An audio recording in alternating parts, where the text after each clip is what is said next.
Hi there, Andrew from Zone 5 Aviation, and on this video we're going to take a look at Eduard's fairly new Spitfire Mk.V called Eagles Call, and these are the foreign US flown Spitfires. So let's take a look.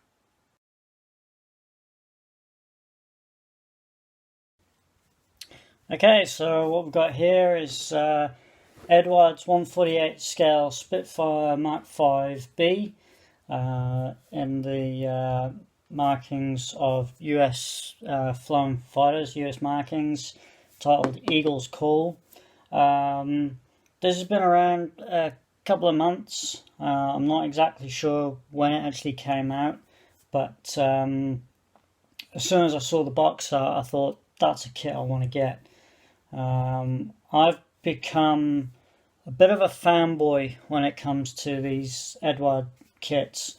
At the moment, I'm just working on the Barbarossa kit, or particularly the E version of the BF109, and Eduard's molding is just perfect.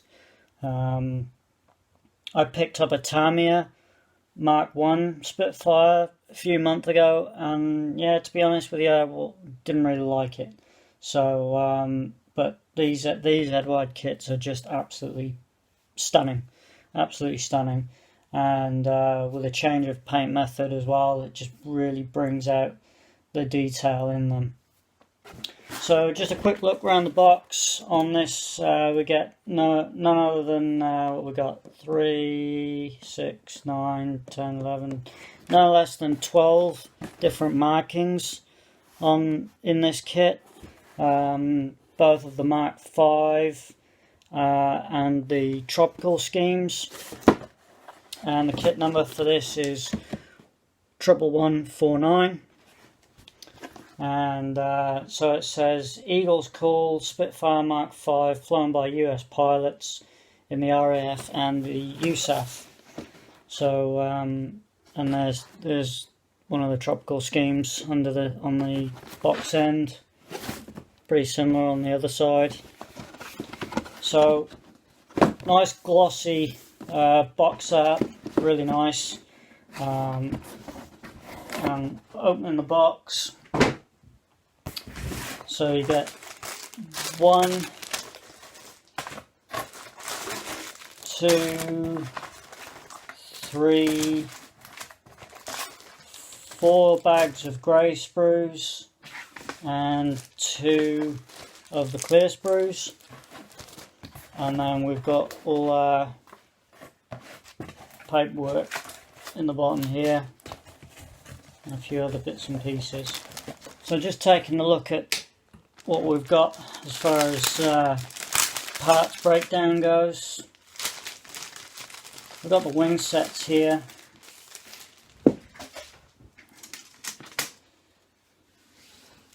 And you can see how much you'll pick it up, I don't know. But there we go. The detail is just absolutely stunning on these Spitfires. They really do capture all the panel lining, the structural rivets. Now, sticking point really, and we all know it in the modelling community, are rivets. Well, I can tell you from personal experience working on airliners that many of these rivets, structural rivets that they emboss on these kits, are actually countersunk bolts.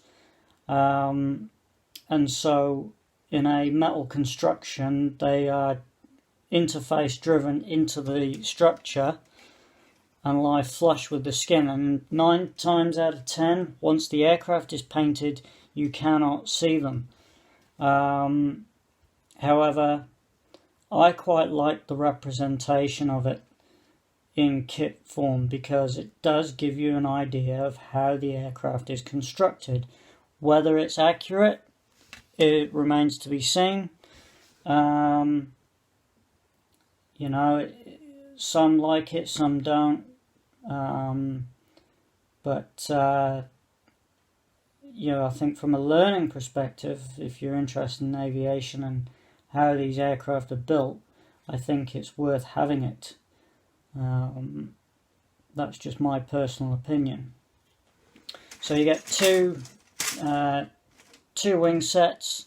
They're both the same. Obviously, you got different details for the different. In fact, you got one there that's slightly different because it's got the bulged gun bays, and on this one, you've actually got different inserts that go into them. Fuselage. In fact, you get 3 fuselages here, and I'm not 100% sure what would be the difference. They look equally as good. I'm sure with a bit of close inspection it wouldn't be too hard to find out what the difference is, although right now I cannot see it. So there's three fuselage sections. I guess you take your pick as to which one you want. Next we've got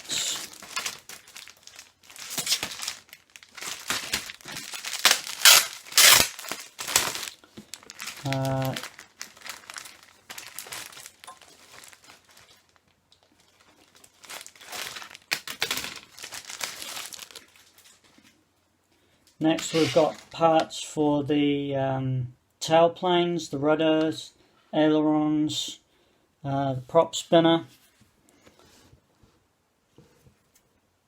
as well as a few other details like antennas, gear legs, wheels.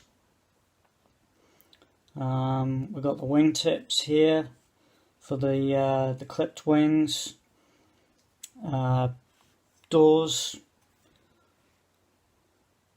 Again, just capturing the detail on that it's just absolutely stunning. Now, I wish I had an overhead camera rig here because it would do a better job. Maybe that's something I'll invest in coming months.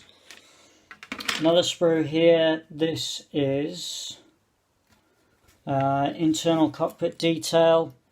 So we've got the rear frame for the seats, cockpit sidewalls, prop, instrument panel, seat structure, exhausts. A lot of small details on that sprue. The last bag of grey plastic.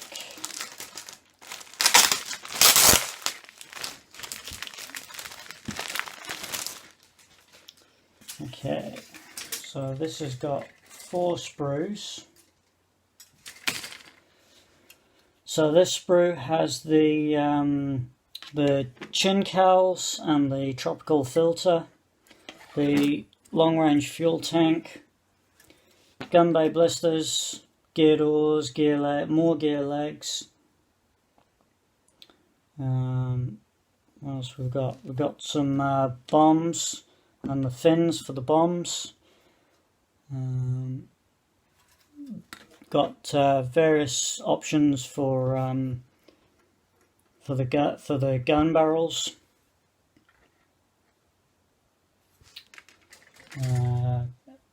Another identical or similar sprue. There's a few parts that are different on this sprue, but it's actually very, very similar. Sorry, no, my mistake, it is the same. But again, the detailing on that fuel tank is just stunning. Really, really nice. I am an Eduard fanboy. Options for different props. Another long-range fuel tank, more cockpit sidewalls, gun exhausts, wheel hubs, prop hubs, exhausts, and that's another twin set. Okay, and then last but not least, we've got again 2 sets identical, so we'll only have a look at one. Now, once upon a time when Eduard released their kits, They had the very familiar round rosette for their clear parts, which was almost sort of like one of their trademarks for their kits. So why they changed it, I don't know. Maybe it was something to do with the tooling or what, I don't know. But so we've got at least, the options are unlimited really, is there for their kit parts. You've got open or closed canopies. You've got blown canopies, different types. Got the gun sights, wingtips with the clear navigation light lenses. So you just alright.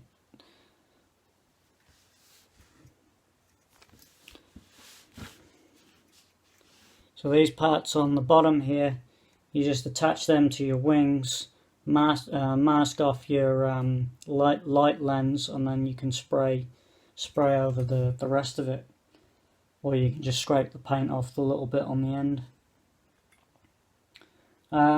Clarity, curves are complex shapes, so to get a 100% clear lens is going to be very, very difficult at the best of times, but that is pretty damn clear to me. Not much in the way of distortion. Yeah, these are properly clear. Always keep them in your plastic bag, stop them from getting scratched up. Then we've got our instruction sheet, nice glossy booklet. Quite a bit of literature here on the different squadrons. So we've got 121 Squadron, the Eagle Squadron, 133, 4th Fighter Group and 8th Air Force. 31st Fighter Group, 52nd.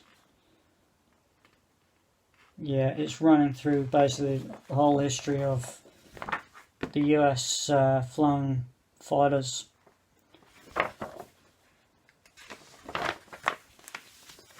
So as usual with Eduard kits, you get the sprue map. Obviously includes photo etch on the paint masks.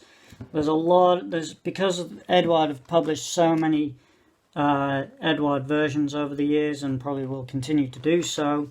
As you can see, there are a lot of options that you either don't use or they're on other kits. So that's why, hence a lot of blue on here. And now we just start running through all the steps as usual. It tells you any areas that you're going to use photo etch. It will tell you to remove any details. I really like the layout of instructions. Nice, clear instructions showing you exactly where each part goes.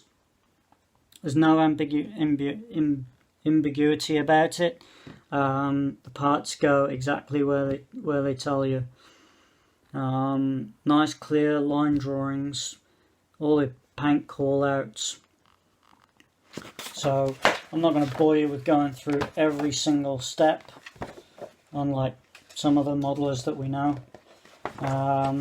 So this kit, it does distinguish the different versions. There's obviously various markings.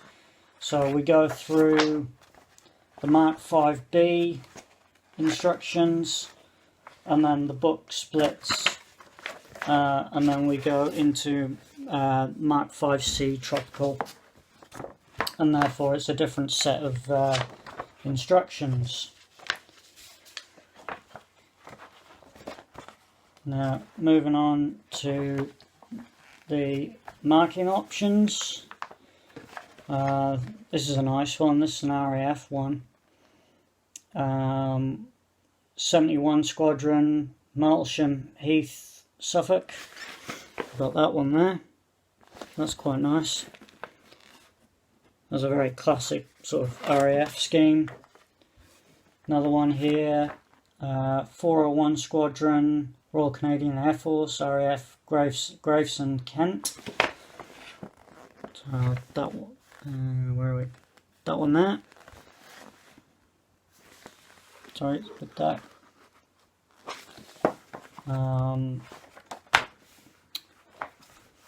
Marking C is 121 Squadron, RAF Southend, Essex.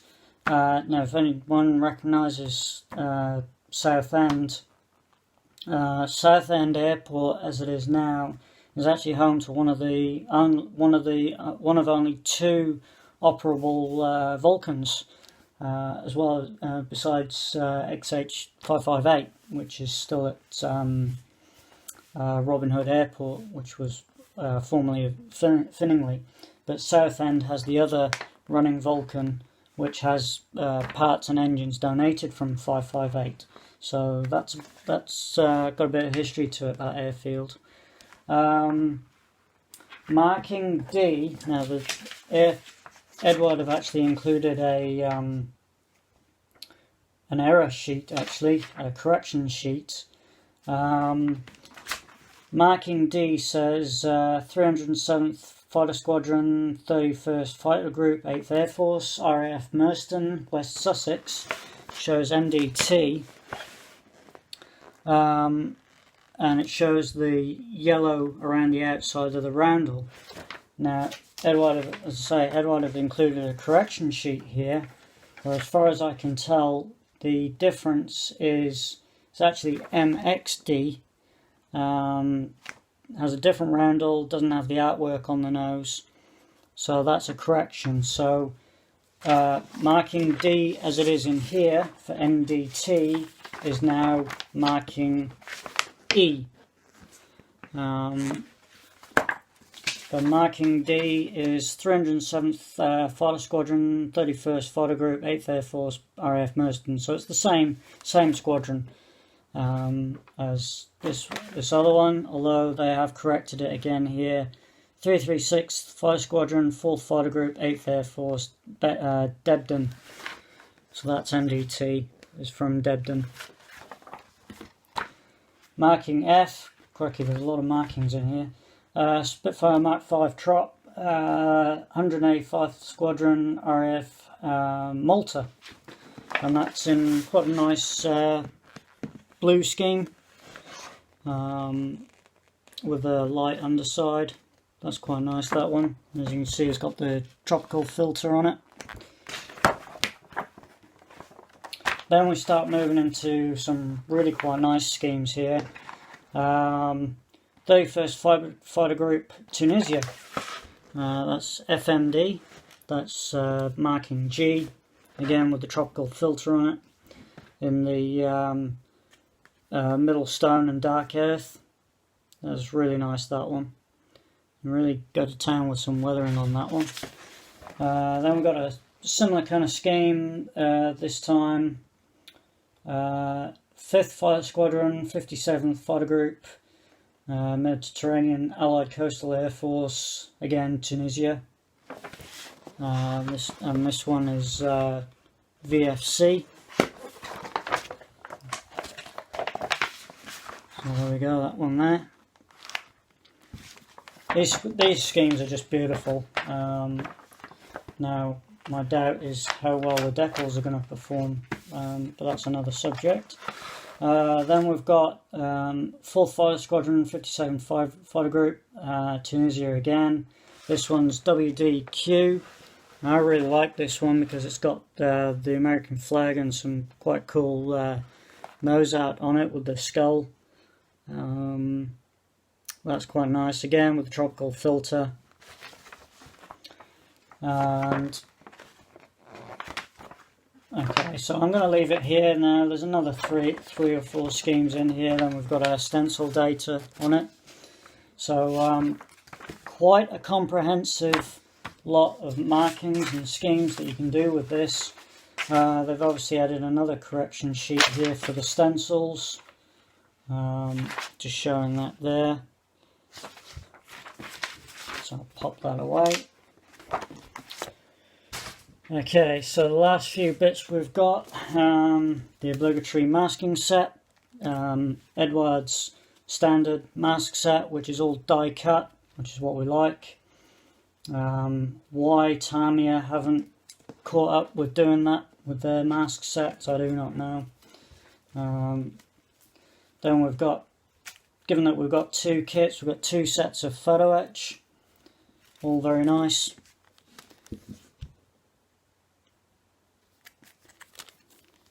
Just to prove we've got two sets there.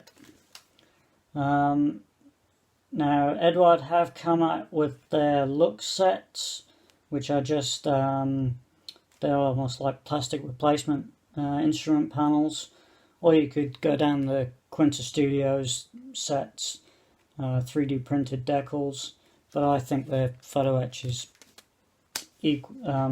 quite adequate. Okay, then we've got a really big decal sheet here with all our markings on it.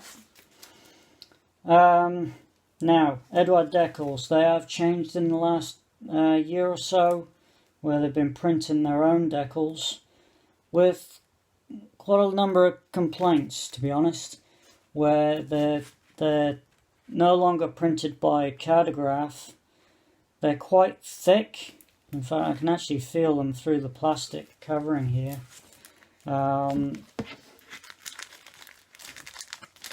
what Eduard proposed with their new decals is that